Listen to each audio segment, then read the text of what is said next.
qu'un, quoi, tu vois. Donc, euh, et donc voilà, donc peut-être se dire que c'est possible et comprendre comment on y arrive, en tout cas comment tu y es arrivé, comment cette trajectoire, peut-être des années 80, tu voyais déjà, semble-t-il, pas mal de choses. En tout cas, tu commençais à tripatouiller pas mal de choses. Euh, voilà, ça te va comme programme? Ça va très bien. Je te propose avant tout ça, si tu veux bien, de te présenter, Yann. D'accord. Donc, Yann Lequin, ou de l'autre côté de l'Atlantique, c'est plutôt Yann LeCun. Et puis, ça s'écrit pas pareil parce que mon nom s'écrit en 2 mots, mais aux États-Unis, les gens ne comprennent pas que le, c'est pas mon middle name. Ah. Donc, j'ai accolé les deux. Donc, je suis Chief AI Scientist, donc scientifique en chef à Meta. J'y suis depuis un peu plus de 10 ans. Et je suis aussi professeur à New York University, qu'on appelle NYU, donc une des grandes universités privées de New York, depuis une 20aine d'années. Et puis j'avais commencé avant ça ma carrière dans l'industrie, dans des laboratoires de recherche de la compagnie AT&T, qui est une grosse compagnie de téléphone, etc., qui avait un labo mythique qui s'appelle Bell Labs, Bell Laboratories, Ouais. dans lequel une grande partie de la technologie du monde moderne a été inventée, en particulier les transistors. Voilà. Intéressant. Je savais pas, tu vois, que NYU était privé, en l'occurrence avec un nom comme NYU. Tu aurais pu te dire que c'était public, mais alors les universités publiques, Princeton ou Princeton est privé, Ouais. Columbia qui est aussi à New York est aussi privé. D'accord. Et il y a une université qui s'appelle City University of New York, CUNY, qui elle est publique, qui appartient à la ville. Ok. Et puis il y a d'autres universités d'État qui appartiennent à l'État de New York, l'État du New Jersey. Rutgers University est publique dans le New Jersey. Ok. Intéressant. Écoute, je trouve qu'aujourd'hui, en 2024, quand on échange, alors le monde a pris un 33 tonnes dans la gueule il y a 18 mois, en gros, hein, avec la sortie de GPT-3. J'ai l'impression que toi, t'as même pas pris une pichenette et que ça t'a pas complètement bouleversé. Mais c'était un peu la vraie découverte pour l'humanité quand même, hein, de la puissance potentielle d'un LLM. Et toi, j'ai l'impression qu'aujourd'hui, tu dis oui, c'est bien, mais c'est pas non plus, tu vois, et on est quand même très loin de tout ce qui est annoncé par beaucoup. Est-ce que tu peux m'expliquer un peu, me réexpliquer comment fonctionne un LLM et peut-être pourquoi c'est limité?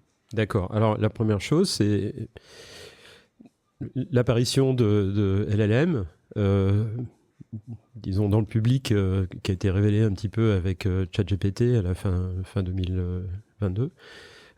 N'a pas été vraiment du tout une révolution pour des gens qui sont dans la recherche de l'IA, parce que ce genre de technique en fait existe depuis assez longtemps et puis on connaît leurs possibilités. Ce qui a choqué un peu tout le monde à la sortie de ChatGPT, c'est l'engouement du public pour ce genre de système. Il y a une histoire assez amusante, c'est que 3 semaines avant l'apparition publique de ChatGPT, chez Meta, on avait sorti un LLM qui s'appelait Galactica et qui avait été entraîné de manière très spécifique pour aider les chercheurs à écrire des articles scientifiques. Donc ce système avait été entraîné sur la totalité de la littérature scientifique disponible publiquement, et c'était fait pour aider les gens, surtout qu'il y en a plein dont l'anglais n'est pas la langue natale, donc c'est un peu compliqué d'écrire en anglais. Donc ça allait être très utile, on était très fiers de nous. Et quand on a mis rendu la démo disponible, elle a été assassinée, arrosée de vitriol par Twitter, la sphère de Twitter en particulier, ou disons sur les réseaux sociaux, par des gens bien ou mal intentionnés, mais y compris des scientifiques eux-mêmes, disant ça va détruire le système de publication scientifique. Maintenant, n'importe quel imbécile peut écrire un article qui apparaît être authentique, etc. Et donc, c'est un gros danger, ça va détruire la société. Voilà. Donc, au bout de 3 jours, les chercheurs de FAIR qui avaient construit ce système ont éteint la démo parce qu'ils se sont dit ils n'en dormaient pas la nuit, quoi. Et donc le résultat de cette négativité a été fait qu'un outil qui aurait pu être très très utile pour la communauté scientifique en fait a disparu. 3 semaines plus tard, ChatGPT est sorti et là c'est la deuxième descente du Messie du paradis. Enfin, c'était vraiment un choc pour nous, en fait, le fait que les gens, en fait, s'intéressent tant à ces technologies qui, par ailleurs, avaient été vraiment très fortement critiquées. Et Galactica n'était pas le premier système qu'on avait sorti comme ça. Il y en a eu plusieurs les années précédentes. Il y avait eu sur Twitter aussi cet effet chez Microsoft où il y avait eu un... Alors ça, c'est beaucoup plus tôt. C'était TAI, un système qui avait été déployé en Chine pour conversation. Et quand ils l'ont déployé aux États-Unis, dans le reste, le truc a été trollé en 24 heures et transformé. Il est devenu néo-nazi, quoi. Néo-nazi, parce que les gens, en fait, avaient compris que si on tapait des choses, le système, en fait, utilisait ces phrases et les réutilisait dans les autres dialogues. Et donc, il s'est fait troller immédiatement. Ça a été une belle leçon pour Microsoft. Et puis, les différences culturelles entre la Chine et le reste du monde. Non, là, mais c'était pas un LLM à l'époque. Mais il y a eu pas mal de LLM. En fait, la révolution un petit peu technologique, ça a été le deep learning déjà, qui est avec nous depuis une quinzaine d'années. Ensuite... tu peux réexpliquer en une phrase ou deux à chaque fois le deep learning et le LLM, si tu veux bien. Alors, deep learning, c'est un ensemble de techniques pour entraîner les machines au lieu d'avoir les programmer directement. C'est-à-dire que on peut les entraîner à accomplir une tâche. Et très souvent, ça utilise ce qu'on appelle l'apprentissage supervisé. Donc, par exemple, on peut entraîner une machine à reconnaître des objets dans les images. On lui montre une image d'un chien, d'un chat, d'une table, d'une chaise. Donc, par exemple, disons une table. On attend la réponse du système. Si le système dit table, on fait rien. Et si le système dit chaise ou chien ou chat, on lui dit non. La réponse, c'est table. Et le système change ses paramètres internes, c'est des coefficients en fait, dans des formules mathématiques très simples qui font des additions et des multiplications, de manière à ce que la sortie se rapproche de celle qu'on veut. Donc ça marche très bien pour des choses comme la reconnaissance d'image, la traduction, la reconnaissance de parole, des choses comme ça. Ça, c'est le supervisé. C'est supervisé. Alors, il y a une autre méthode d'apprentissage dans laquelle les gens avaient mis beaucoup d'espoir il y a une dizaine d'années, sur lequel DeepMind, qui appartient à Google maintenant, s'était entièrement fondé, qui s'appelle l'apprentissage par renforcement. Et alors là, on ne dit pas à la machine quelle est la réponse correcte, on dit à la machine si la réponse qu'elle a produite est bonne ou pas bonne. On lui donne une espèce de score. Et ça, c'est très pratique si on veut entraîner une machine, par exemple, à jouer aux échecs, au poker, au go, etc. Parce que à la fin, automatiquement, on peut déterminer si la machine a gagné la partie ou perdu. Donc, savoir si la manière dont elle a joué était bonne ou pas. Et en jouant des millions de parties, le système peut se raffiner et finalement être super humain. Loin... J'allais dire de loin, on a l'impression qu'il y en a une où on lui apprend à réfléchir, mais ça doit pas être exactement le cas, et dans l'autre on lui dit vrai, faux, mais tout bête, mais c'est pas le cas. Il y en a un où on lui donne la réponse et l'autre, on lui dit simplement si c'est vrai ou faux. S'il y a beaucoup de réponses possibles, en fait, c'est très, très inefficace parce que le système doit essayer. Alors, c'est ça la bonne réponse? Ou alors c'est ça? Ou alors c'est ça? Et à chaque fois... c'est une chaise, c'est une pomme, c'est un avion, voilà. D'accord. Donc, s'il y a 10 000 possibilités, ça risque de prendre du temps. Et dans le cas d'un jeu d'échecs, etc., c'est pas grave. On peut faire en sorte que le système joue des millions de parties. Donc, ça finit par marcher. Mais il y avait beaucoup d'espoir que ce type d'apprentissage... en fait, qui se rapproche un petit peu de l'espèce de conditionnement à la Pavlov, en fait, serait la base de l'apprentissage chez les humains et les animaux. Il s'avère qu'en fait, non, pas du tout. C'est tellement inefficace qu'il n'y a absolument aucune chance qu'on puisse utiliser ce genre de méthode pour entraîner des systèmes par exemple, à conduire une voiture ou quoi que ce soit. Donc, cet espoir a complètement disparu. DeepMind s'est complètement réorienté, a complètement abandonné, en fait, plus ou moins cette approche. Donc on a supervisé, le deuxième tu m'as dit c'est renforcement. Et le troisième c'est auto-supervisé ou non supervisé. Et alors là, c'est ce qu'utilisent les LLM. C'est donc une méthode dont je me suis fait un petit peu le défenseur ou l'avocat depuis près d'une dizaine d'années, et qui est une technique dans laquelle on n'entraîne pas le système à faire une tâche particulière, mais on l'entraîne à représenter, comprendre la structure de l'entrée. Alors, dans le cas du texte, donc dans le cas des LLM par exemple, on prend un bout de texte, une séquence de quelques centaines ou quelques milliers de mots, et on le corrompt. On masque certains mots, on les remplace par des marqueurs blancs. où on substitue certains mots, etc. Donc on rend le texte ou l'entrée, ça peut marcher avec l'image aussi, corrompu, quoi. Et ensuite, on entraîne un grand réseau de neurones, donc un système de deep learning, à prédire les mots qui manquent ou les mots qui étaient faux. C'est-à-dire à reconstruire en fait l'entrée complète à partir d'une entrée incomplète. Donc c'est basé sur une vieille idée qui s'appelle les auto-encodeurs de débruitage. Ça date des années 80, c'est vraiment vieux, mais l'application à la compréhension de texte en fait est plus récente, ça date des années 2016-2015.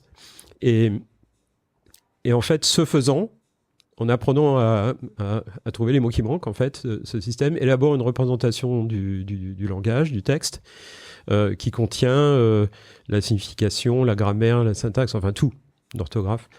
Et donc ensuite, on peut entraîner le système à prédire des mots qui manquent. Alors il ne fait pas une prédiction exacte, parce qu'on ne peut pas, si je dis le chat chasse le blanc dans la cuisine, blanc, ça peut être quoi? Ça peut être une souris, ça peut être un jouet, ça peut être le spot d'un laser, n'importe quoi, ou une mouche. Donc on peut pas exactement prédire le mot qui manque, mais ce qu'on produit, c'est une espèce de score pour tous les mots possibles dans le dictionnaire. Okay. Ou une probabilité, quelque chose comme ça. A priori, ce sera pas la chaise ni la table, quoi. Voilà. Le chat, okay, ouais. Donc il n'y a que certains mots qui sont possibles à certains endroits, etc. Alors ensuite, en fonction de l'architecture qu'on donne à ce réseau, alors déjà ce qui est intéressant, c'est qu'on peut l'entraîner avec des textes de plusieurs langues. Et le système en fait apprend à représenter le sens du texte indépendamment de la langue, ce qui est assez extraordinaire. Ça c'est fou. Mais tu vois, typiquement ça c'est un des trucs où tu te dis mais avant le lancement de ChatGPT, personne, j'imagine que vous l'aviez tous ça, le changement. On connaît ça depuis 2018. Hein. Oui, mais en fait il y avait rien d'aussi efficace enfin tu vois juste la traduction, si je prends que ça et que j'isole ce truc, Google Trad ou tous ces trucs, c'était pas aussi bien que ce que fait OpenAI. Non, si, en fait c'était mieux. Les systèmes de traduction spécialisés sont pré-entraînés de manière autosupervisée de cette manière-là, mais ils sont plus efficaces pour la traduction que des systèmes un peu génériques comme ChatGPT. Et ce qu'on constate, c'est que plus on entraîne des systèmes avec beaucoup de données, plus ils deviennent bons pour tout un tas de tâches, même des tâches pour lesquelles ils ne sont pas spécialisés. Donc il y a un peu cet effet d'émergence. Mais par exemple, chez Meta, on a un système qui s'appelle Seamless, qui peut traduire 200 langues dans n'importe quelle direction, et qui peut traduire en temps réel, c'est-à-dire avec un délai de 2 secondes, qui peut faire texte à texte, texte à voix, voix à texte et voix à voix, y compris pour des langues qui ne sont pas écrites, ce qui est hallucinant. Et donc ça c'est pas encore dans les mains de tous les utilisateurs, mais bientôt, ça sera dans les lunettes intelligentes et on aura les sous-titres qui s'affichent si on parle à quelqu'un dans une langue étrangère. Est-ce que j'imagine que non, du coup, je sais pas, je vais répondre à la question avant de te la poser. Tu peux en vrai envisager que un LLM comme ça invente une langue et tu lui proposes une langue inventée peut-être par un autre LLM et qu'il la comprenne. Oui, absolument. C'est possible. En fait, ce genre d'expérience a déjà été fait, où on met 2 agents en relation l'un avec l'autre et puis on essaie de les entraîner à résoudre un problème et on construit la tâche de manière à ce que individuellement, les 2 agents ne peuvent pas résoudre la tâche, ils sont obligés de collaborer. On les entraîne au départ à utiliser l'anglais pour communiquer et en fait, ils finissent par inventer une espèce de langue efficace pour communiquer entre eux, quoi. C'est amusant comme expérience. Mais en fait, donc, pour l'apprentissage autosupervisé, c'est cette idée que on fait une corruption d'une entrée, puis on entraîne le système à régénérer l'entrée complète. Okay. Alors, régénérer, ça veut dire prédire en fait l'entrée, et c'est pour ça qu'on parle de modèle génératif, parce qu'on génère l'entrée, on régénère l'entrée. Et en fonction de l'architecture des systèmes qu'on entraîne pour faire ça, on peut ensuite leur donner un texte et leur demander de prédire le mot suivant dans le texte. Et ensuite, ce qu'on peut faire, c'est prendre le mot que le système a prédit. Alors, il produit une distribution de probabilité, mais on prend un des mots qui a une grande probabilité et on le met dans l'entrée. C'est-à-dire qu'on décale tous les mots de l'entrée et on lui rajoute le mot qu'il a lui-même prédit. Et ensuite, on lui demande de prédire le 2e mot. On fait décaler ça dans l'entrée, le 3e mot, etc. Ça s'appelle la prédiction autorégressive. Ok. C'est un vieux concept, hein, mais qui date des années 40-50, hein, c'est pas récent, mais avec ça, on peut faire produire des textes relativement longs, en fait, assez LLM. Ce qui explique que tu peux leur demander d'écrire des histoires ou des choses comme ça, en disant... répondre à des questions. Ou, pingouin sur la banquise, etc. Et puis voilà, ou répondre à des questions. Okay. Ou de traduire un texte en lui demandant, traduis ce texte de français à anglais, etc. En fait, tout un tas d'instructions. Mais la limitation de ça, c'est que ces systèmes ne sont entraînés que sur du texte, d'une part, et d'autre part, ne peuvent pas vraiment réfléchir. C'est-à-dire, si on leur pose une question simple, et qu'on leur dit « réponds par oui ou non », c'est-à-dire « est-ce que 2 + 2 = 4 ?» Réponds par oui ou non. Ils vont répondre oui ou non. Et les ressources qu'ils vont dédier à ça, c'est simplement propager des signaux dans un réseau de neurones qui a 46 couches ou 92 couches, enfin peu importe, et produit le token, le mot oui ou non. Avec une possibilité qu'il y ait une erreur en plus. Dans le oui ou non. Alors c'est possible qu'il y ait une erreur, mais enfin bon, 2 + 2 = 4, est-ce que c'est vrai ? Bon, c'est facile à répondre. Okay. Maintenant, si on pose une question beaucoup plus compliquée, c'est-à-dire par exemple l'arithmétique avec des nombres assez importants, ou quelle est la racine carrée de machin, ou une question complètement insoluble, est-ce que par exemple tout nombre pair est la somme de 2 nombres premiers, qui s'appelle la conjecture de Goldbach en mathématiques, qui n'est pas prouvée. C'est une hypothèse, une conjecture en fait, qui a l'air d'être vraie, mais qui n'est pas prouvée, il n'y a pas de preuve. Et on dit répond par oui ou non, le système ne peut pas réfléchir à ça. Il va toujours y dédier la même quantité de calcul que répondre à 2 + 2 = 4. Okay. Donc il n'y a pas de possibilité vraiment de raisonnement dans ces systèmes-là qui leur permet de réfléchir un peu plus à des questions compliquées et un peu moins à des questions moins compliquées. Donc c'est là où on pourrait enlever le mot intelligence. C'est une intelligence qui est factice ? Alors elle n'est pas factice, parce que ces systèmes sont entraînés avec une quantité de données tellement énorme qu'en fait, ils peuvent régurgiter des solutions qu'ils ont déjà apprises. Donc 2 + 2 = 4, c'est dans leur mémoire, il n'y a pas de problème. Pour des chiffres, des nombres à plusieurs chiffres, c'est pas dans la mémoire. Donc là, ils sont obligés de faire appel à une calculatrice. Et maintenant, il y a des systèmes de ce type-là qui savent le faire. Ils savent que quand on leur pose un problème arithmétique, il faut qu'ils appellent une calculatrice comme on fait nous. Plutôt que d'aller chercher dans les... Plutôt que de régurgiter ça dans leur mémoire. Hein. Mais il n'y a pas vraiment de capacité de raisonnement, d'invention de choses nouvelles, c'est plutôt de la régurgitation. Donc c'est un petit peu comme, vous savez, dans une classe, quand il y a une classe de maths, il y a 2 sortes d'écoliers ou d'étudiants. Il y a ceux qui comprennent vraiment ce qui se passe derrière les maths, et puis ceux qui apprennent par cœur, et puis on leur enseigne les additions, multiplications, soustractions, etc. Et puis on leur pose un problème, et puis on vient de leur enseigner la multiplication, et ils vont appliquer la multiplication sans savoir si c'est la bonne chose à faire, parce que c'est ça qu'ils viennent d'apprendre. Et donc les LLM aujourd'hui sont un peu comme ça. Ils apprennent par cœur un peu. Ils savent bien sûr adapter une réponse, mais pas toujours. Donc si on leur pose un problème un petit peu classique, un puzzle du genre, il y a le problème de la chèvre, le chou et le loup qu'on doit transporter d'un côté et de l'autre de la rivière avec un bateau qui peut transporter que 2 choses à la fois. Et comment faire en sorte, quelle est la séquence pour faire en sorte que le loup ne mange pas la chèvre, ne bouffe pas la chèvre. La chèvre ne mange pas le chou, etc. Ouais. Donc peut pas être en même temps tout seul, etc. On pose ce problème-là à ChatGPT, il répond immédiatement sans problème. Mais bien sûr, il régurgite ça de sa mémoire parce que ça a été répondu à des endroits. Voilà. Par contre, on change un petit peu le problème pour que la solution soit différente, et il régurgite toujours la même réponse. Donc ça veut dire qu'il ne réfléchit pas vraiment, en fait. Et si je change la chèvre par une antilope, et puis que je le loue par un tigre ou un lion, et puis le chou par je sais pas quoi, est-ce qu'il est capable de le comprendre ? Il est capable de comprendre parce que la représentation de chaque objet, en fait, la représentation d'une antilope et d'une chèvre va être similaire à l'intérieur du réseau de neurones, etc. Il va faire une sorte de traduction finalement de la chèvre vers l'antilope, ou peut-être pas. Alors on peut peut-être voir ça comme ça, mais c'est plutôt que en fait une entité, enfin quelque chose, un objet, un mot est représenté par une séquence de nombres. Hein, on appelle ça un vecteur. Et les séquences de nombres qui représentent des entités similaires, en fait, sont similaires. Donc peuvent être substituées l'une par l'autre. Et dont un prédateur par un prédateur, etc. Ouais. Donc je pense que ça ce genre de choses marche. Que le chou ne mange personne a priori, mais qu'il risque d'être mangé par plutôt la chèvre ou l'antilope. Enfin, ok.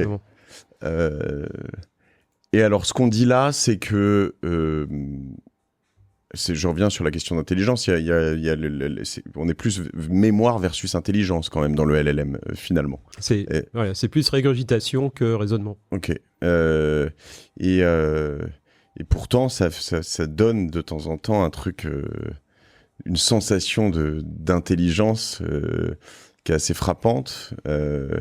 Mais de ce que je comprends aussi, vous êtes capable, chez Meta et potentiellement ailleurs, de la rendre un peu factice, notamment potentiellement en orientant vers, là tu disais, une sorte de calculatrice ou d'autres choses selon les questions, de comprendre que ça, c'est pas dans la mémoire, mais c'est plus ailleurs qu'il va falloir aller chercher la réponse, c'est ça? Il y a beaucoup de gens qui travaillent en ce moment sur essayer d'améliorer les performances des LLM en les augmentant avec des outils. Alors soit évidemment des calculatrices, des systèmes de résolution d'équations, des choses comme ça, qui seraient appelés à bon escient, ou une technique qu'on appelle RAG, donc en anglais ça veut dire Retrieval Augmented Generation, et ça veut dire en fait interroger une base de connaissances, un moteur de recherche, pour une question. Donc si on pose la question à un LLM, quel était le PIB de la France en 2015, c'est très probable qu'il n'a pas ça dans sa mémoire. Mais par contre, il pourrait interroger un moteur de recherche ou aller chercher la réponse sur Wikipédia.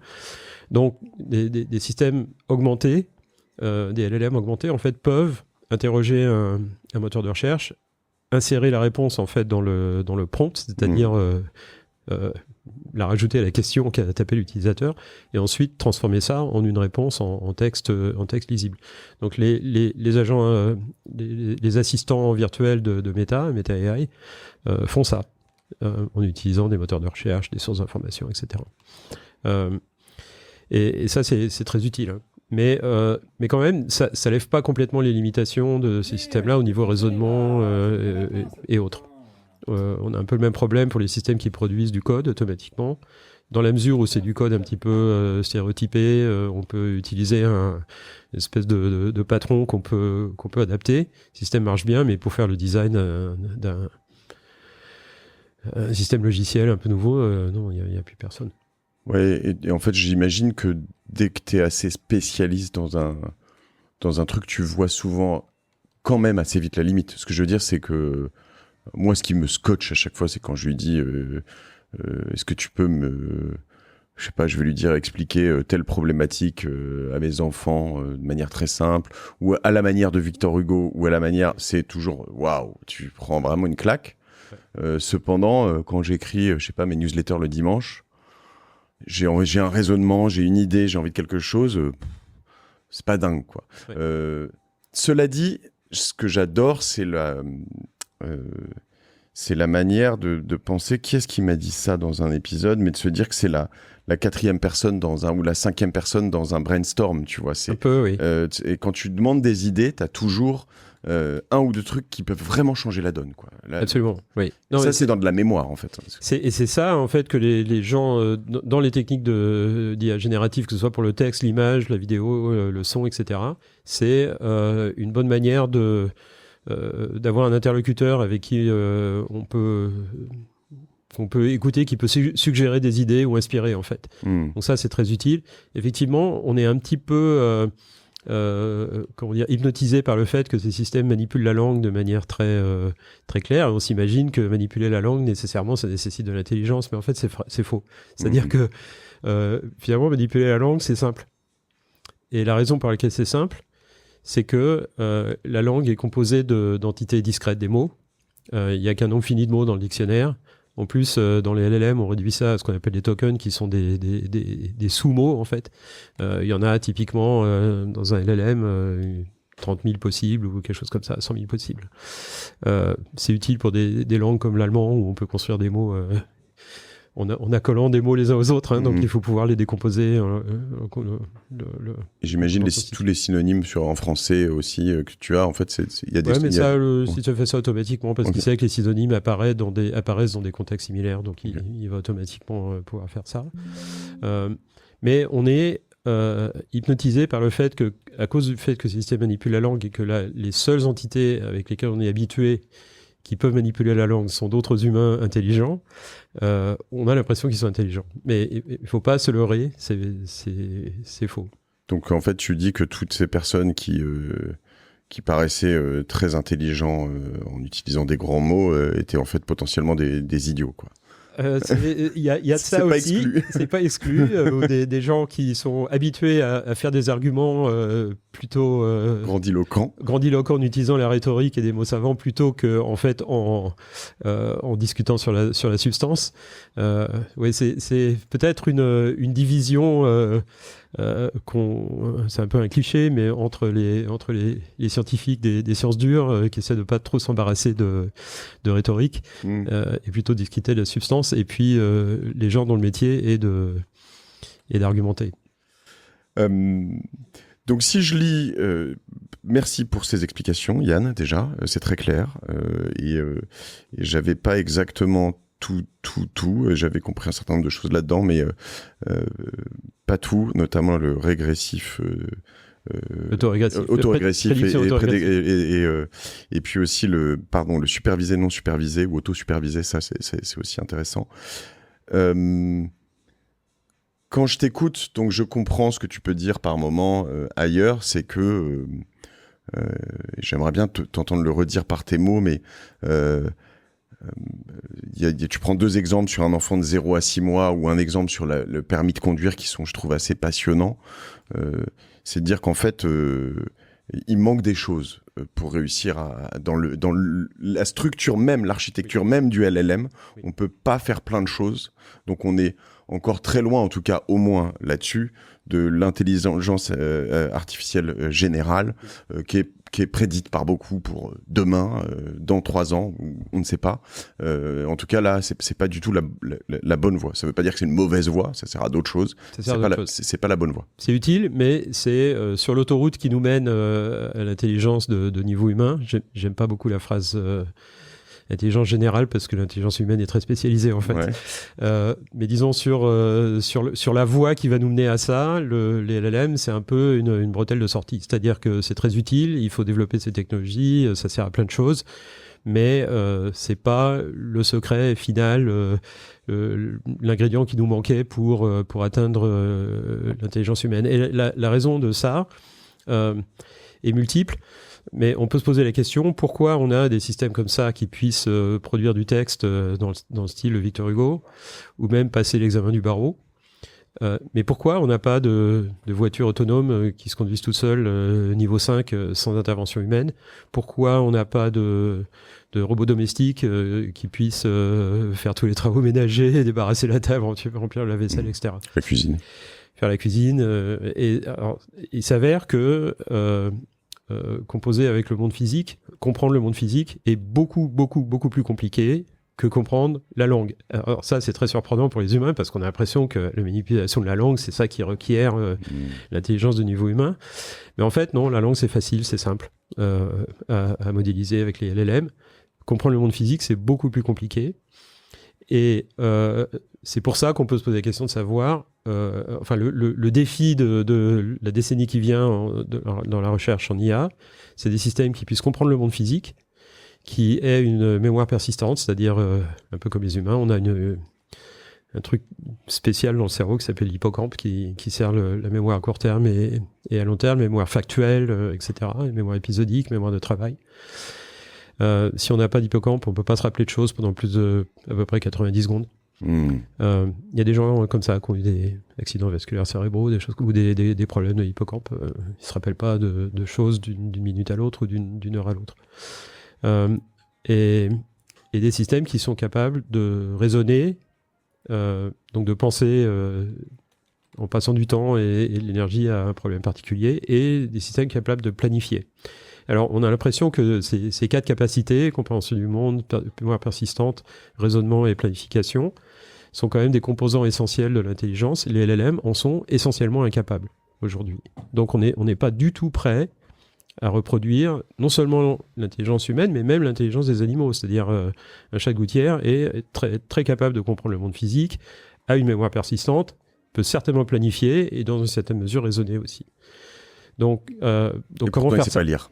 Ils savaient pas lire, mais finalement, parce que c'est pas utile pour un chat de savoir lire. Hein. Donc l'évolution n'a pas construit cette capacité chez eux, ni de manipuler la langue, parce que c'était pas très utile pour eux. Et tout ça n'est pas inné en plus, on peut le dire. Il y a peut-être certaines choses qui sont innées dans tout ça, un peu, mais en revanche, c'est quelque chose qu'il apprend par le regard, voilà. En fait, par le regard, l'audition, enfin l'observation du monde physique. Okay. Voilà. Alors, on peut se dire, c'est un peu, troublant, parce que les systèmes, les LLM qu'on entraîne, on les entraîne avec essentiellement la totalité du texte disponible publiquement sur Internet. La quantité de données est typiquement de 10 000 milliards de mots, de tokens. Donc c'est un 1 avec 13 zéros derrière. Un token, c'est typiquement représenté par 2 octets ou 3 octets, quelque chose comme ça. Donc ça fait une quantité d'informations qui est de l'ordre de 1, 2 avec 13 zéros derrière d'octets pour entraîner. Ça nous prendrait environ 100 000 ans à lire tout ça, à raison de 12 heures par jour. Donc c'est incroyable, quoi, comme quantité d'informations. On se dit, si on entraîne un système avec ce genre de données, il va être vraiment intelligent. Mais en fait, non, parce que la connaissance qui est représentée par le texte, en fait, est extrêmement parcellaire et très restreinte aux choses qui sont intéressantes pour les humains, mais il y a très très peu de connaissances de base sur le monde, en fait, qui sont représentées par le texte. Et la manière dont on peut se convaincre de ça, c'est que les psychologues nous disent que un enfant de 4 ans dans sa vie a été éveillé un total d'environ 16 000 heures dans les 4 premières années de la vie. Et si on essaie de mettre un chiffre sur la quantité d'informations qui est arrivée au cerveau, par exemple au contexte visuel ou par le toucher, c'est de l'ordre de 10 à la puissance 15 octets. Donc c'est un 1 avec 15 zéros, c'est-à-dire 50 fois plus que la totalité du texte disponible publiquement avec lesquels on entraîne les LLM. Donc simplement en observant le monde pendant quelques mois ou même quelques centaines d'heures, on a plus d'informations en fait, plus de données que la totalité du texte disponible sur Internet. Donc ce que ça veut dire, c'est qu'on n'arriverait jamais en fait à l'intelligence de niveau humain en entraînant simplement des machines sur du texte. Il va falloir les entraîner sur la vidéo, sur de l'image, de manière auto-supervisée. Et c'est là que le bas blesse, on ne sait pas comment faire. Enfin, maintenant, on commence à avoir des idées, mais c'est beaucoup plus compliqué que le texte. Ouais, je comprends. Donc, ce que tu dis, finalement, à un moment, on peut se dire, on aura des robots qui se baladeront, qui ressentiront les choses, on aura des lunettes qui vont enregistrer le monde pour comprendre des choses. Après, il reste le toucher, l'odorat, l'ouïe, des tas de choses, enfin, des sensations. Et finalement, j'enregistrais avec quelqu'un qui s'appelle le professeur Gérard Saillant, je sais pas si tu vois, de l'Institut de la moelle et du cerveau. Il disait qu'il y a aussi il excluait pas, c'est assez intéressant, qu'il y ait potentiellement une forme de télépathie. Et c'est quand même quelqu'un de très sérieux, mais il dit en fait, le cerveau émet des ondes. Et on ne sait pas, il m'a pas dit que c'était le cas. Hein. Attention, je suis pas scientifique et vous l'êtes, lui et toi. Mais ils me disent, en fait, c'est pas exclu. Donc, enfin, on sait pas exactement tout ce qu'on ressent et jusqu'où ça va et comment. C'est pas posé. Mais la question que je te pose avant de rentrer justement sur peut-être GEPA et d'autres types de choses que vous travaillez, c'est est-ce qu'on pourrait pas envisager de tricher et de dire à la machine de lui rentrer textuellement tout ça, lui dire en fait quand je touche il se passe ça, je ressens, enfin, c'est très compliqué, mais quand je vois et dans les 6 premiers se mettre à la place d'un bébé, dire est-ce que ça peut pas être une option de lui dire plutôt que de lui faire ressentir ça va être compliqué puis on va pas y arriver, je vais tricher, je vais lui envoyer comme sur les calculettes dont tu parlais tout à l'heure. C'est un peu ce que les gens font en ce moment, c'est-à-dire il y a une phase après le pré-entraînement sur les données publiques des LLM, on les ajuste, on les affine en leur posant des questions et puis ensuite en leur faisant produire plusieurs réponses et ensuite en engageant des personnes à donner un score à chacun des réponses possibles ou peut-être à proposer une meilleure réponse à la réponse en question ou simplement à donner à faire en sorte que on puisse affiner la machine pour certains types de questions. Et si on engage suffisamment de milliers de personnes, qu'on dépense des centaines de millions là-dessus, ça coûte très très cher en fait de faire ça, mais ces opérations qui sont déployées par Meta, Google, Microsoft et donc OpenAI on arrive finalement à couvrir une grande partie des questions que les gens peuvent poser, et donc à peu près à couvrir un petit peu tous les cas d'usage. Voilà. Ouais, okay. Mais c'est quand même insuffisant. Il y a toujours des questions qui vont sortir un petit peu des ornières et pour lesquelles le système ne va pas être entraîné, va répondre n'importe quoi. Parce qu'il n'a pas les capacités de raisonnement vraiment pour produire ses réponses lui-même. Oui, puis comme je dis, j'ai utilisé le mot tricher, mais en fait, donc on ne raisonne pas, quoi. En fait, on triche, on lui donne des shortcuts, quoi, des raccourcis ou des. Ouais. Alors, il y a évidemment des systèmes aujourd'hui qui sont déjà déployés dans lesquels on prend alors, il y a deux options. J'ai écrit la première. La première consiste à ce qu'on appelle Early Fusion en anglais. Donc ça consiste à prendre des images ou des vidéos, à les découper en petits blocs, petits carrés, et traiter ces carrés en fait comme des mots dans un texte. Et donc quand on entraîne le système, on lui donne non seulement la séquence de mots de la question, mais aussi la séquence de patch d'images ou de vidéos ou d'audio tokenisés comme si c'était des mots. Et on entraîne le système à répondre à la question et du coup le système a une espèce de vision de ce qui se passe. Alors ça marche pas très bien. Il y a des systèmes qui ont été produits comme ça à Meta qui marchent pas très bien, aussi OpenAI et autres. Et puis à DeepMind, ça marche pas très bien, c'est pas vraiment satisfaisant. Je précise une chose, vous êtes 500 chez FAIR, hein, c'est ça ? C'est ça à peu près, donc, ouais. à faire de la recherche sur ce genre de choses. Ouais. Donc il y a des équipes qui sont là-dessus, il y en a d'autres qui sont sur du LLM, il y en a d'autres qui sont sur d'autres choses. Alors LLM, on n'en fait plus trop parce que maintenant c'est dans les mains d'un groupe de produits qui s'appelle GenAI. Donc il produit les LLM. C'est de la recherche. C'est moins de la recherche, c'est du développement avancé, de la recherche appliquée, on peut dire.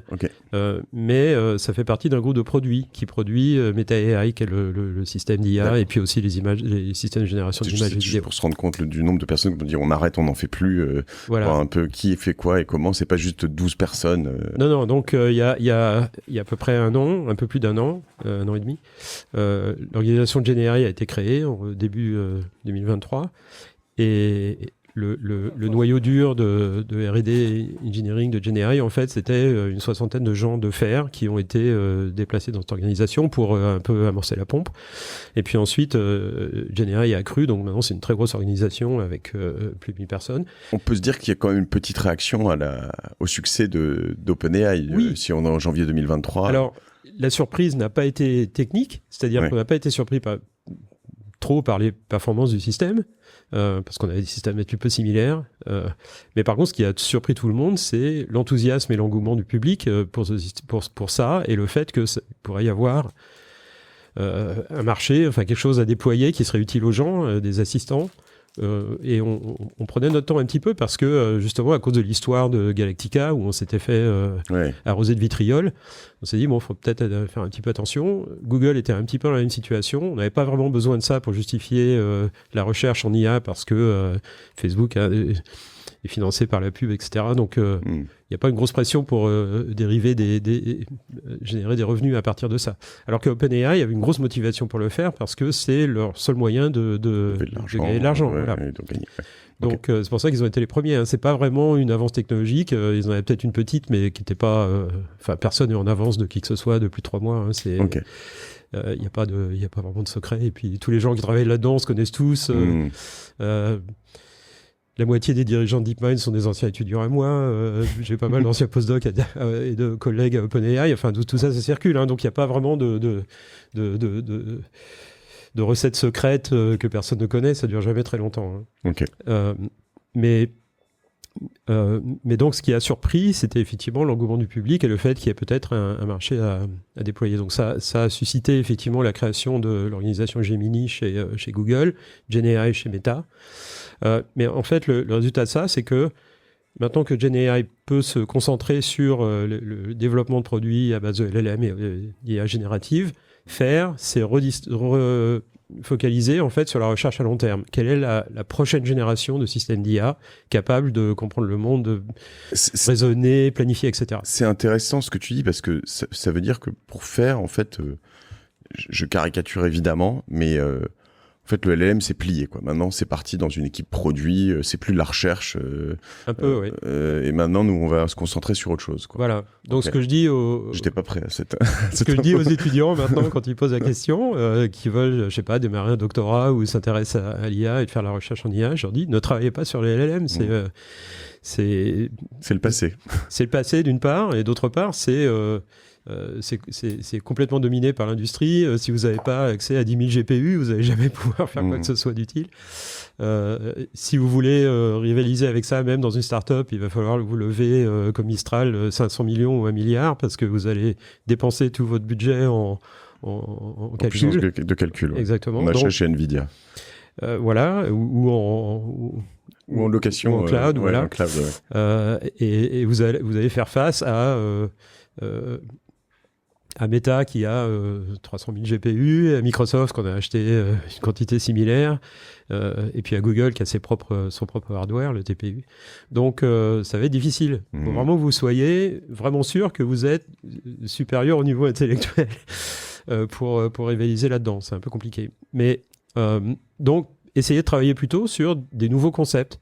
Essayez d'inventer l'architecture de nouveaux systèmes d'IA qui vont dépasser les limitations actuelles. Donc là, en fait, on a repris la feuille blanche quasiment. Voilà. En fait, on a le LLM, il existe, il nous impressionne toujours, il va faire des trucs bien. Je pense qu'il y a ce qui est intéressant, ce qu'on a appris avec OpenAI et le grand public, c'est peut-être des nouveaux cas d'usage qu'on n'avait peut-être pas prédits ou je veux dire qu'une fois qu'on donne ça à tout le monde, en fait, on découvre que des gens l'utilisent d'une manière. Ouais, absolument. Donc ça, je pense moi, je trouve ça assez cool et assez intéressant. Ouais, ouais. Et c'est vrai que ça devient quand même un outil pour moi, pour beaucoup. Hein, j'étais avec Annabelle Brouran là ce week-end, je la voyais faire ses recherches où c'est sur ChatGPT 4o, enfin voilà. Ouais. En fait, ça devient un outil où beaucoup l'utilisent comme Google, comme les mails, comme plein de choses, quoi. Donc ça, c'est intéressant. Avant de revenir sur cette page blanche, c'est plus chez toi, j'ai compris, c'est plus chez Faire, mais c'est donc comment elle s'appelle cette équipe, GenAI. C'est quelque chose que vous avez choisi de pas ouvrir complètement au grand public comme Gemini ou OpenAI. Hein. Si, c'est complètement disponible. Okay. C'est Llama. C'est même beaucoup plus ouvert. Alors, il y a deux choses. Il y a Llama, qui est un système open source, donc un LLM open source. Donc là, en fait, Llama a complètement démarrer tout un écosystème autour de l'IA qui permettent à des petites et grosses entreprises ou même des associations d'affiner des LLM et de les utiliser pour leurs besoins, leurs applications verticales, leurs clients, etc. Et ça, c'est rendu possible par les plateformes open source, c'est-à-dire que vous pouvez télécharger Llama, donc c'est Llama 3 qui est le dernier, mais le déclencheur de tout ça a été la distribution de Llama 2 qui s'est déroulée l'été dernier, l'été 2003, qui a permis en fait d'essaimer complètement l'écosystème de l'IA qu'on voit par exemple à Paris où il y a énormément de startups qui ont démarré dans l'IA. Une grande partie utilise Llama comme base, ou Mistral qui est aussi open source, ou quelques autres. Et ce que permettent les outils open source comme ça, donc on peut télécharger Llama ou Mistral et l'affiner, l'ajuster avec ses propres données ses propres données qui peuvent être privées ou pas, avec ses fonds linguistiques, culturels, etc. Donc ça permet par exemple à des pays comme l'Inde de dire on va affiner Llama 2 pour qu'il parle les 22 langues officielles de l'Inde. Ce que les systèmes de base entraînés en Californie ne font pas, ou entraînés à Paris en l'occurrence pour Llama, ou ce qui permet à des gens, donc par exemple un ancien collègue de Faire qui s'appelle Moustapha Cissé, qui était chercheur à Faire il y a quelques années est reparti en Afrique et depuis un an a créé une entreprise qui s'appelle Kera Health et qui utilise des LLM open source ajusté pour parler pas seulement le français mais aussi le Wolof, qui est une des langues dominantes au Sénégal, et qui permet l'accès à de l'information médicale. C'est très difficile d'avoir un rendez-vous avec un docteur au Sénégal parce qu'il n'y a que 5 docteurs pour 100 000 habitants. Et puis ils sont tous dans les grandes villes, donc si on est dans un village, on n'a pas accès. Mais par contre, on voudrait bien parler à un docteur, avoir l'information sur des symptômes, etc.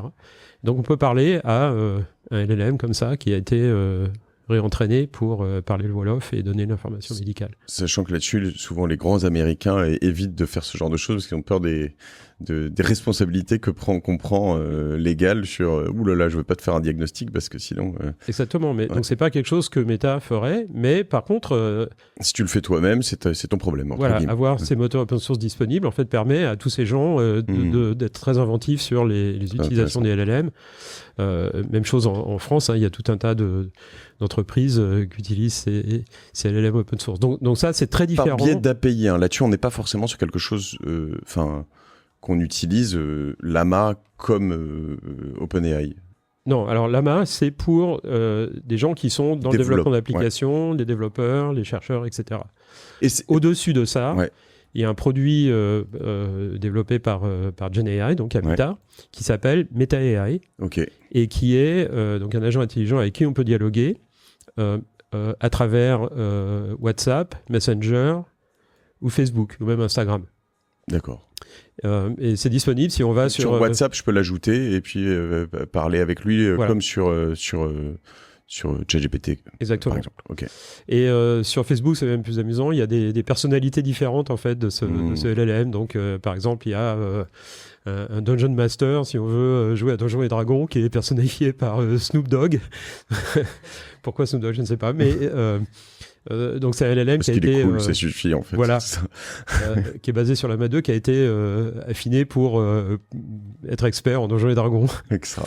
Donc tout un tas de choses comme ça. Et puis ce système MetaAI est disponible à travers les lunettes connectées intelligentes de Meta, donc les Ray-Ban Meta, que je porte en ce moment sur le nez. C'est mes lunettes normales en fait, de correction de vue. C'est corrective, voilà. Et qui foncent au soleil, qui ont des caméras et donc ils sont connectés à un LLM. On peut lui parler, lui poser n'importe quelle question. Et puis on peut même lui demander de regarder la scène qu'on est en train de regarder et nous donner des commentaires. C'est-à-dire, je sais pas, on regarde un menu en japonais, on peut lui demander... et là, il va te parler, tu as des petits écouteurs... Des petits écouteurs par conduction... par le squelette en fait, donc c'est pas, on peut pas entendre de l'extérieur.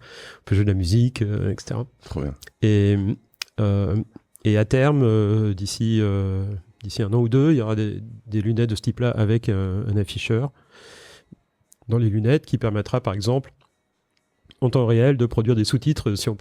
Si quelqu'un nous parle dans une langue qu'on ne comprend pas, on aura les sous-titres automatiquement avec un délai de 2 secondes ou quelque chose comme ça. Donc, on connaît des gens à la com de Facebook, on va voir si on peut s'en procurer. Voilà, mais c'est pas pour tout de suite. La technologie est encore... Et puis on pourra interagir aussi avec ces systèmes-là, avec des bracelets, ce qu'on appelle des bracelets électromyographiques.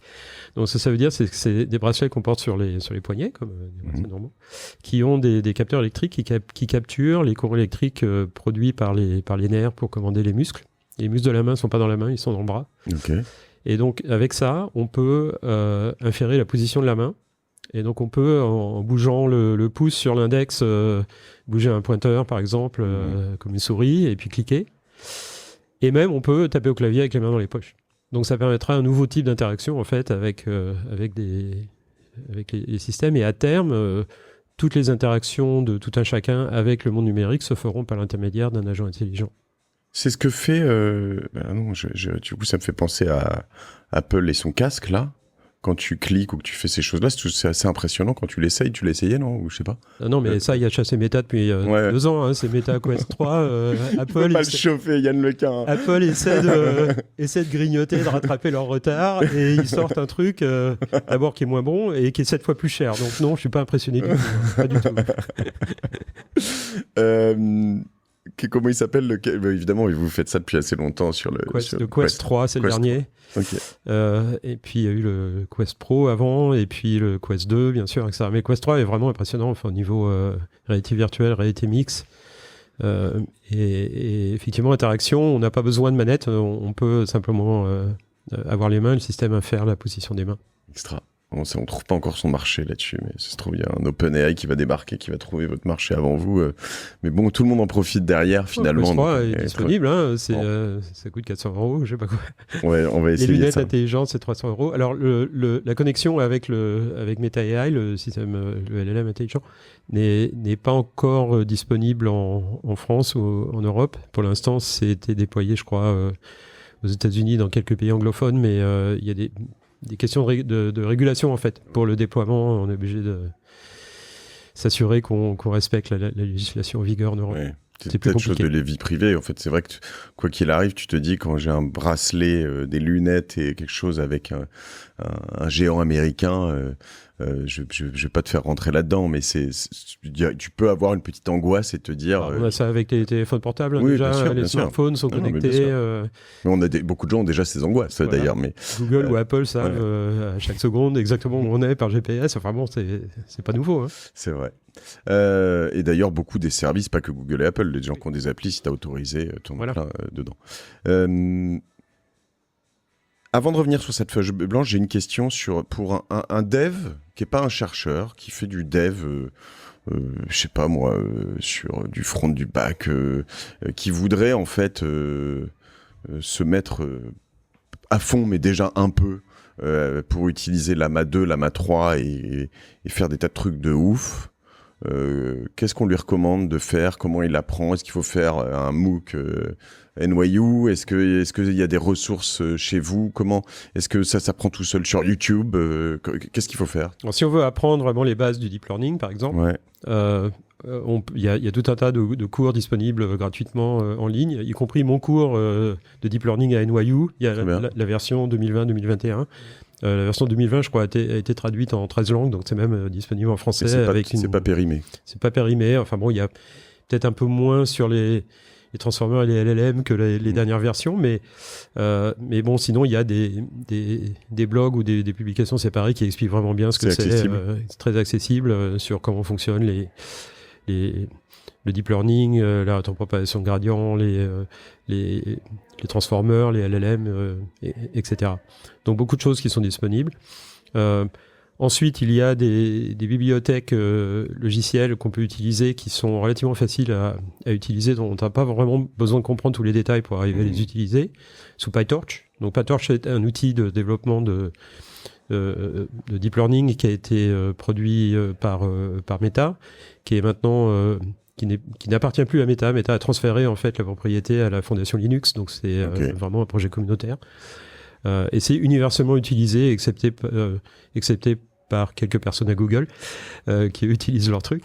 Mais c'est vraiment universellement utilisé dans l'industrie et dans la recherche surtout. Et alors, si on veut appliquer simplement LLM préentraîné comme Llama, on peut télécharger Llama 3 ou Llama 2 ou Mistral ou un autre. Beaucoup de gens, en fait, ont développé des moyens de déployer ces LLM sur des ordinateurs qui n'ont pas une dizaine de GPU de haute puissance qui coûtent une fortune, mais en fait de les faire tourner même sur des ordinateurs portables ou sur des ordinateurs disons de taille raisonnable ou avec un GPU de gamer. En utilisant des techniques de compression en fait de ces réseaux-là, donc on peut les rendre plus efficaces après entraînement. Et il y a plein de trucs comme ça, donc il y a un programme qui s'appelle lama.cpp qui permet de faire ça, de faire tourner Llama sur des ordinateurs raisonnables. Sinon, si on veut pas rentrer dans ces détails, on peut utiliser Llama et autres à travers une API ou à travers un site qui sert de serveur. Donc on ne le fait pas tourner chez nous, on le fait tourner chez un service cloud. Le plus simple, c'est probablement de passer par Hugging Face, qui est Clément, que j'ai reçu ici. Voilà, qui est une entreprise franco-américaine qui offre ce genre de service. Donc tous les modèles ouverts en fait sont disponibles sur Hugging Face, et puis ils offrent un service qui est basé sur Amazon ou Google pour les faire tourner en remote, ou on peut aussi s'adresser directement à Amazon, à Azure chez Microsoft, ou même à GCP chez Google pour faire tourner Llama sur leur cloud. C'est déjà installé, on n'a pas besoin de se prendre la tête. Ou on peut aussi l'utiliser à travers une API. Donc Amazon, par exemple, offre Llama et tous les autres systèmes en fait, à travers une API, pareil pour Azure. Donc c'est relativement simple en fait, et puis on peut construire des applications de manière relativement simple autour de ça. Puis si on veut quelque chose de vraiment customisé, on est une entreprise, on voudrait un LLM qui connaisse tous nos documents internes, qui puisse répondre à n'importe quelle question à nos employés. À ce moment-là, on peut employer les services d'une startup dont c'est la spécialité d'affiner un LLM pour l'application verticale. On a reçu là-dessus notre ami il y a quelques mois, tu vas m'aider, qui est pas un ancien, qui aide les entreprises qui est venu avec nous à Monaco. Je vois que tu m'aides pas. Je vais y revenir. Et un super épisode aussi dans lequel merci en tout cas de ces précisions. Donc je reviens sur cette page blanche. Là, on se dit finalement, le LLM c'est un produit commercial. Moi, je fais de la recherche. J'ai compris que le texte, le langage n'était pas suffisant. Si je comprends bien, une des pistes, il y en a peut-être plusieurs, mais que vous travaillez avec GEPA notamment. Oui. GEPA, il y a une lettre à coller, GEPA ou c'est GEPA, oui. GEPA, qui est de dire en fait plutôt que de masquer des mots, on va masquer des images dans des vidéos pour comprendre le monde. C'est ça un peu ? Oui. Alors c'est une vieille idée en fait. Donc l'idée d'utiliser l'apprentissage autosupervisé pour permettre aux machines de comprendre comment fonctionne le monde. C'est un petit peu la même idée que pour entraîner les LLM, où on prend un texte et on masque certains mots, et puis ensuite on entraîne un système à prédire les mots qui manquent. On pourrait faire la même chose avec la vidéo, ou les images. Donc on peut prendre des images, masquer certaines parties de l'image, entraîner un gros réseau de neurones à reconstruire l'image complète à partir d'une image partielle. C'est Stan Pollu de Dust, tu dois le connaître, Stan. Ah oui, évidemment. Stan, oui. Tu m'excuses, on t'embrasse, on t'adore en plus, mais j'ai eu un gros bug moi-même, tu vois, ma mémoire de LLM. Voilà. En anglais, hippocampe. En anglais, on appelle ça senior moment. Senior moment. Senior moment. Quand on est trop vieux, l'hippocampe là, se durcit un peu. Je t'insulte pas, mais j'en pense pas moins. Donc, on pourrait imaginer ça pour les images. On pourrait imaginer ça pour la vidéo. Et en fait, sur la vidéo, donc, on montre par exemple une vidéo, un système, et puis on arrête la vidéo. Et on lui demande de prédire ce qui va se passer après. Alors évidemment, si par exemple la vidéo c'est quelqu'un qui prend un stylo, le stylo est tenu au-dessus de la table et la personne ouvre les doigts, le stylo va tomber. On peut prédire que le stylo va tomber. A priori, il va pas s'envoler. Il va pas s'envoler, il va pas flotter dans l'air. Il va tomber, on peut pas exactement prédire comment il va rebondir, etc. Est-ce qu'il va se casser la mine et autres. Mais on peut prédire qu'il va tomber sur la table. Alors, donc l'idée, c'est peut-être, on pourrait faire la même chose qu'avec le texte, c'est-à-dire entraîner une machine à prédire ce qui va se passer dans une vidéo, et ce faisant, peut-être, ils vont réussir à comprendre que le monde est tridimensionnel, qu'il est composé d'objets, que les objets obéissent à la physique, qu'il y a des objets animés, inanimés, etc., et un petit peu comprendre comment fonctionne le monde à la manière des enfants et des bébés animaux, des chiens, des chats, des rats, etc., des oiseaux. Et ça marche pas. Et ça fait 10 ans qu'on essaye. Et ça marche pas du tout. Ça marche très bien pour le texte, et ça marche pas pour l'image ni la vidéo. Ça marche un peu, quoi, ça marchote. Et on a des papiers là-dessus qui remontent à 2014, hein, donc ça fait 10 ans. C'est pas une nouvelle idée. Et puis c'est un concept qui est assez répandu dans les neurosciences, qui s'appelle predictive coding, donc codage par prédiction, dans lequel, effectivement, le cerveau peut-être représente le monde en essayant de faire de la prédiction, et puis en encodant les erreurs de prédiction, c'est-à-dire ce qui n'est pas prédit est surprenant, et ce qui est surprenant est intéressant, donc c'est une bonne manière de coder le monde en fait.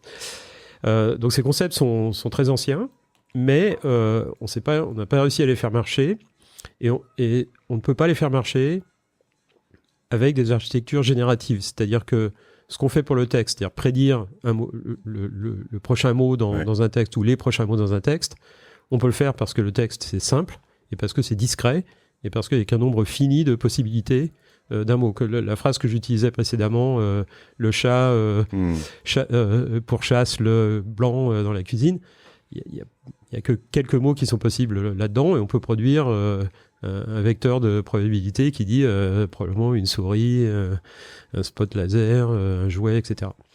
Mais on ne peut pas faire ça avec les images.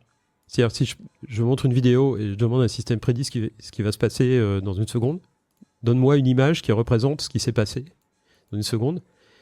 c'est pas vraiment possible. On n'a pas une manière de représenter une distribution de probabilité sur toutes les images possibles. C'est impossible à faire, c'est un problème complètement intractable mathématiquement, sur lequel les mathématiciens, les physiciens et les informaticiens et statisticiens se cassent la tête depuis un siècle.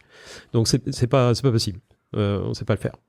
Parce qu'il y a trop de possibilités. Trop de possibilités, exactement. Et on ne peut pas se permettre de représenter une possibilité, c'est-à-dire que d'entraîner le système à faire une seule prédiction, parce que ce qu'il va faire, c'est qu'il va prédire une espèce de moyenne de toutes les choses qui sont possibles. Et donc, si c'est l'exemple du crayon qu'on laisse tomber sur la table, le crayon peut à la fin être dans tout un tas de positions et il va prédire une espèce de truc flou qui est une moyenne de tous les crayons dans toutes les positions possibles sur la table. Donc ça marche pas du tout. Donc on a essayé de résoudre ce problème-là avec des tas de système D, quoi, mais qui marchent pas. Et puis il y a 4 ans environ, j'ai complètement changé d'avis sur la question avec certains de mes collègues. Et ce qu'on a réalisé, c'est que ce qui marche dans l'image, et donc ce qui commence à marcher dans la vidéo, ce sont des architectures non génératives. C'est-à-dire que le problème, c'est qu'on ne peut pas produire dans tous les détails, tous les pixels qui représentent la position du stylo, du crayon sur la table. Mais par contre, on peut dire le crayon va tomber et il va être à plat sur la table. Mais ça, c'est une représentation abstraite de la réalité. Donc, on ne peut pas prédire tous les pixels dans la vidéo, mais on peut peut-être prédire une représentation abstraite du contenu de la vidéo. Donc, l'idée de JEPA, ça s'écrit J-E-P-A, et ça veut dire Joint Embedding Predictive Architecture. Comment on pourrait traduire ça en français ? Architecture prédictive à enchâssement joint. Je pense que ce serait Donc, A-P-E-J. Enchâssement voulant dire... Enchâssement, embedding. Embedding, ok, très bien. Embedded, je le comprends bien en anglais pour le coup. Mais, voilà, donc ça veut dire embedding, ça veut dire représenter une entrée, que ce soit un texte, une image, etc., en une liste de nombres qu'on peut voir comme un point dans un espace de dimension. Si on connaît un peu l'algèbre linéaire, les espaces vectoriels. Donc la notion d'embedding en mathématiques ou d'enchâssement, c'est comment représenter des objets, quels qu'ils soient, par des points dans des espaces de haute dimension. Alors, qu'est-ce que ça veut dire le joint embedding ? Ça veut dire que si on prend une entrée, disons une image, et on lui fait subir une transformation ou une corruption, on va appeler l'image Y, on va l'appeler l'image corrompue ou transformée X. Une architecture générative voudrait reproduire Y à partir de X. C'est-à-dire faire une prédiction de Y, de tous les détails, tous les pixels, à partir de X. Ça marche pour le texte, pas pour l'image. Ce qui marche pour l'image, c'est qu'on prend Y et on le passe par un encodeur, donc un système qui va calculer justement un enchâssement, un embedding, une représentation abstraite de l'image, qui va éliminer plein de détails sur l'image, mais qui va garder la substantifique moelle du contenu de l'image. C'est le crayon qui tombe, mais tout ce qui est derrière qui n'est pas important, ou tout ce qui est... Voilà, il tombe sur une table en bois, et la texture du bois de la table n'a rien à voir avec le problème, donc on ne va pas représenter tout ça, tous les détails. Et puis, dans le fond, il y a, je sais pas... la télé qui joue un programme, on ne va pas prédire tous les pixels du programme de télé qui est en train de jouer. Donc on va éliminer tout un tas de détails qu'on ne veut pas prédire et en fait ne représenter que les choses qu'on peut prédire. Et on fait ça tout le temps, on ne s'en rend pas compte, mais en tant qu'humains et tous les animaux, on fait ça tout le temps. On ignore toutes les choses qu'on ne peut pas prédire et on ne se représente en fait que les choses qu'on peut comprendre. Je pense que c'est toi que j'ai entendu, mais on parle quand tu conduis, s'il y a du vent, tu ignores les arbres qui bougent au fond. Enfin, c'est pas un truc qui t'es en train de conduire, tu fais pas gaffe à ça, quoi. Voilà. Ouais. Alors que si on avait un modèle génératif dans la tête, il faudrait prédire le mouvement de chaque feuille. Goutte qui tombe sur le pare-brise. Chaque goutte qui tombe sur le pare-brise, les petites vagues sur le lac. Il y a la 38e goutte, là, je l'ai pas, tu vois. Je l'avais pas prévu. Oh my god. Okay. Donc l'idée, c'est élever, en fait, trouver une représentation abstraite du monde dans lequel les détails imprédictibles sont éliminés, de manière à ce que le système puisse faire de la prédiction, mais que des choses importantes. Il y a un peu l'analogie dans la science, dans la physique par exemple. Qui aurait pu penser au XVIIe siècle que pour prédire la trajectoire des planètes, la seule chose qu'il suffit de savoir, c'est les 3 coordonnées de position de la planète et 3 valeurs de vitesse, de vélocité. Avec ces 6 quantités, en fait, on peut complètement prédire la trajectoire de la planète. C'est-à-dire la taille, la forme, la masse, la couleur, la densité de la planète, tous les détails sur la planète, s'il y a des êtres vivants ou pas, tout ça n'a aucune importance. La seule chose qu'il suffit de savoir, c'est ces 6 paramètres. Donc ça, en fait, c'est cette idée de comment élaborer une représentation abstraite du monde qui nous permet de faire des prédictions et savoir ce qui est utile et inutile. Ça, c'est vertigineux parce que, en fait, tu vois, tout à l'heure, on comprend pas forcément tout quand tu parles d'un bébé ou d'un... En fait, le bébé, je pense que les premières fois qu'il reçoit des gouttes sur la tête, tu vois, il va dire, une goutte de tiens, et puis la deuxième fois, et puis à la fin, il va dire, attends, un ballon, c'est mieux, tu vois, j'exagère, mais tu vois, il y a le truc qui est au centre de son attention et tout le reste est périphérique, quoi. Oui, absolument. Et ça vient petit à petit... Et on est biaisé, enfin la nature humaine, et puis pour les animaux c'est pareil, notre cerveau est construit pour prêter attention à certaines choses et pas d'autres. C'est-à-dire les bébés humains prêtent attention beaucoup à ce qui bouge, parce qu'en général il y a des choses plus intéressantes dans ce qui bouge, ils prêtent attention aux choses qui sont surprenantes, c'est-à-dire que le cerveau prédit constamment ce qui va se passer, et dès qu'une prédiction est violée, on est obligé d'y prêter attention parce que ça veut dire que notre modèle du monde était faux. Et donc il faut l'ajuster. Et en fait, c'est comme ça qu'on sait que les bébés ont intégré certaines caractéristiques du monde. Si on montre à un bébé de 6 mois un jouet, une petite voiture sur une plateforme, donc il se repose sur une plateforme. Bon, le bébé de 6 mois voit un jouet bien coloré, on regarde un petit peu, mais pas trop. On pousse le jouet de la plateforme et le jouet semble flotter dans l'air, c'est-à-dire ne tombe pas. Un bébé de 6 mois, va regarder, mais sans vraiment être intéressé, parce qu'un bébé de 6 mois n'a pas encore compris que les objets tombent à cause de la gravité. Ça prend 9 mois. Donc si on montre le même scénario à un bébé de 10 mois, il va écarquiller les yeux et se concentrer sur l'objet et se demander ce qui se passe, en disant... pourquoi l'objet flotte, quoi. Pourquoi l'objet flotte ?